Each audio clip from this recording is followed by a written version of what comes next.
The disappearance of Nick and Lisa Masee from their home in 1994 is North Vancouver RCMP's biggest missing persons case ever. Nick and Lisa Masee went missing from their home over 29 years ago, August 11th, 1994 to be exact. Their case is with the North Vancouver RCMP and listed as missing under suspicious circumstances. Lisa and Nick met in 1984. Then she was a hairdresser at Yokai Hair Design on Cambie Street, Vancouver. Nick was one of her clients. They eventually fell in love and were married. It was each of their second marriage. Before Nick retired from his job as head of private banking with the Bank of Montreal, he worked with some of the most colorful stock promoters of the Vancouver Stock Exchange. High rollers such as Murray Pezim, Harry Mall, Nelson Scalbania, and Herb Capozzi. He ate with them at High's Steakhouse, 11 Gardino, and Chardonnays. He went on weekend fishing trips to Sonora Lodge on the coast of beautiful BC. He flew in private jets to boxing matches in Las Vegas and stayed in Scottsdale mansions. He was a guest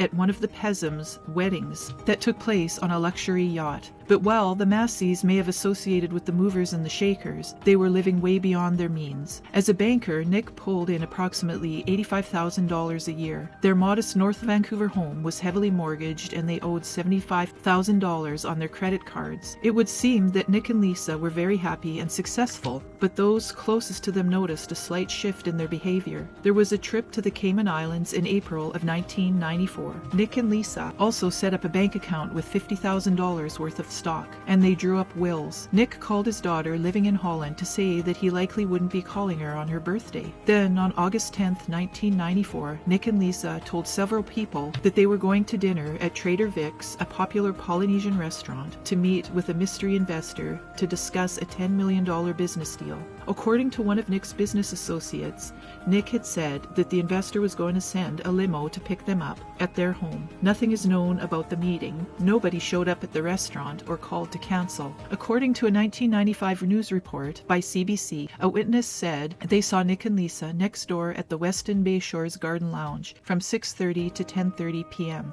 Nick was in a jogging suit and they split a bottle of wine. On the morning they vanished, it was Lisa's 39th birthday. She made 2 calls from Nick's cell phone, one to her boss and the other to Nick's associates.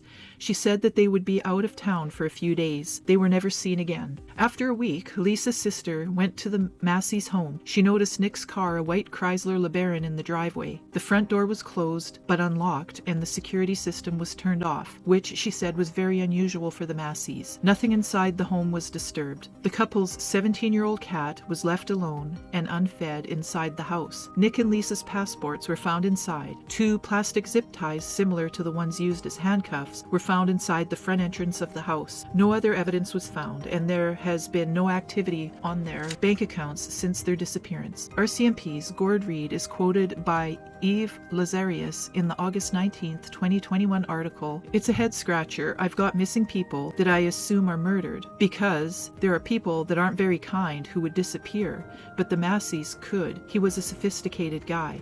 They both had passports from other countries. They had lived around the world. He understood international banking, and they had some money stashed aside." According to the RCMP, 2 theories were being investigated at that time: that they were victims of foul play or that they had orchestrated their own disappearance. Some people believe that they are in a witness protection program. There is no evidence to support any theories about their disappearance. Nick's children have a $50,000 reward for information that will lead to the discovery of Nick and Lisa, as they are desperate for answers. In 1995, Nick's son hired a private investigator named Ozzie Caban. Caban said a man named Fred Hoffman had gone missing a few years before Nick and Lisa disappeared. He was an accountant who had done business with Nick. Hoffman was active on the Vancouver Stock Exchange and took investment funds in a range of schemes, often with scant or no documentation. Clients sued Hoffman and his companies, Brayman Management Limited and Julian Investment Limited, for over $20 million,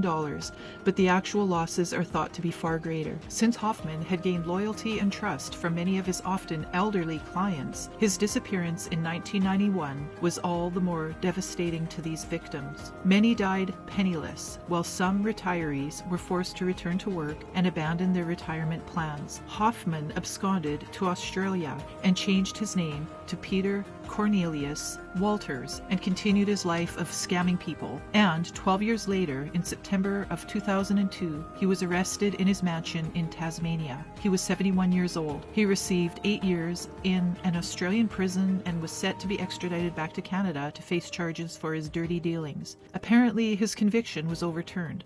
A whole sordid story that I just can't cover here. One of his clients was a retired anesthesiologist from Seattle. Nick had introduced him to Hoffman. When Hoffman disappeared, the anesthesiologist lost $3 million. Caban believes Nick Masee was running from something. He thinks that they are alive, but no evidence of their whereabouts has ever been conclusively found. Lisa Masee disappeared on August 11th, 1995. It was on her birthday. She was 39 years old, and she was 5 feet 6 inches tall and weighed 130 pounds. She is Asian with black hair and brown eyes. She speaks English and Mandarin. Nicholas Gerard Jacques Masee has been missing since August 11th, 1994. He is from Vancouver, BC. He was 55 at the time of his disappearance. He is 5 feet 7 inches tall, and he weighs 160 pounds. He is a Caucasian male with graying blonde hair with blue eyes.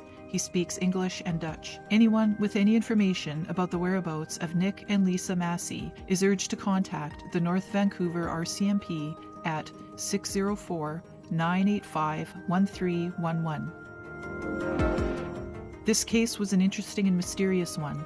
Most of the information was gleaned from Canada Unsolved. A link will be left below if you want to skip over and check it out.